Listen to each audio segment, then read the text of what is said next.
ನನಗೇನು ಒಳಗಡೆದೇನು ಗೊತ್ತಿಲ್ಲಪ್ಪ, ನೀವು ಹೇಳಿದ್ರೆ ಒಳಗಡೆದೇನು ಅಂತ ತಿಳ್ಕೊಳ್ತೀನಿ.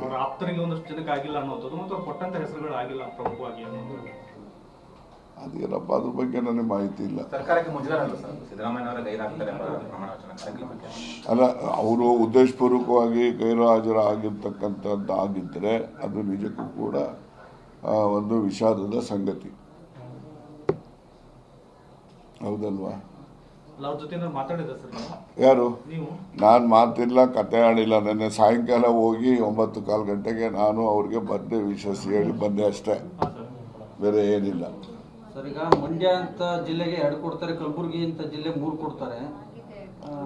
ಅದಪ್ಪ, ಈಗಾಗಲೇ ಹೇಳಿದ್ನಲ್ರಿ, ನಾವು ಫಸ್ಟ್ ಆಫ್ ಆಲ್ 2 ಅಂಶ.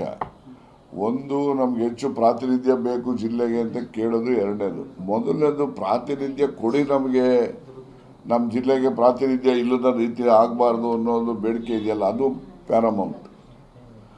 ಎಷ್ಟು ಜಿಲ್ಲೆಗಳಿಗೆ ನೀವು ಹೇಳ್ದಂಗೆ 9-10 ಜಿಲ್ಲೆಗಳಿಗೆ, ಅದರಲ್ಲೂ ಕೋಲಾರ ಅಂತದ್ದು 7 ಶಾಸಕರಿದ್ದಾರೆ.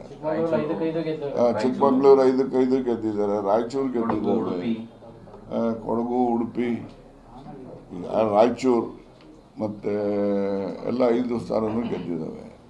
ಕೋಲಾರ 7 ಸ್ಥಾನ ಗೆದ್ದಿದ್ದಾರೆ, 5 ಇದರಲ್ಲಿ ಗೆದ್ದಿದ್ದಾರೆ, ಯಾವುದು ಚಿಕ್ಕಮಗಳೂರಲ್ಲಿ.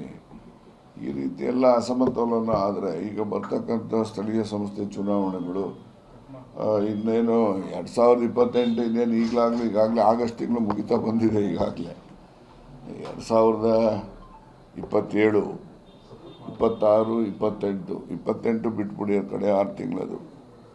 ಈ ವರ್ಷ ಪೂರ್ತಿ ನಾವು ಗ್ರಾಮ ಪಂಚಾಯಿತಿ, ಜಿಲ್ಲಾ ಪಂಚಾಯಿತಿ, ತಾಲೂಕ್ ಪಂಚಾಯಿತಿ, ಮುನ್ಸಿಪಾಲಿಟಿಗಳು, ಕಾರ್ಪೊರೇಷನ್ ಎಲೆಕ್ಷನ್ನು ಈ ವರ್ಷ ಡಿಸೆಂಬರ್ ಒಳಗಡೆ ಎಷ್ಟಾದರೂ ಮಾಡಲೇಬೇಕು. 5 ವರ್ಷ ಆದರೂ ಕೂಡ ಚುನಾವಣೆಗಳನ್ನು ಮಾಡದೆ ಮುಂದೂಡ್ಕೊಂಡು ಹೋಗ್ತಕ್ಕಂಥದ್ದು ಸರಿಯಾದಂಥ ಕ್ರಮ ಅಲ್ಲ. ಈ 73 ಮತ್ತು 74ನೇ ಸಂವಿಧಾನ ತಿದ್ದುಪಡಿನಲ್ಲಿ ಈಗ ಕೇಂದ್ರ ಸರ್ಕಾರದಿಂದ ಏನು ಅನ್ಟೈಡ್ ಗ್ರ್ಯಾಂಟು, 15th ಫೈನಾನ್ಸ್ ಕಮಿಷನ್ನು, 16th ಫೈನಾನ್ಸ್ ಕಮಿಷನ್ನಲ್ಲಿ ಬರ್ತಕ್ಕಂಥ ಅನುದಾನ ಎಲ್ಲ ಅವರು ಹೋಲ್ಡ್ ಮಾಡಿದ್ದಾರೆ. ಅದರಿಂದ ನಮ್ಮ ರಾಜ್ಯದ ಜನರಿಗೂ ಕೂಡ ಅನಾನುಕೂಲ ಆದಂಗೆ ಆಗುತ್ತೆ. ಚುನಾಯಿತ ಪ್ರತಿನಿಧಿಗಳು ಇರಬೇಕು, ಇದ್ದಾಗಲೇ ಪ್ರಜಾಪ್ರಭುತ್ವ ವ್ಯವಸ್ಥೆ ಸಕ್ರಿಯವಾಗಿ ಯಶಸ್ಸನ್ನು ಕಾಣಲಿಕ್ಕೆ ಸಾಧ್ಯ ಇರೋದು.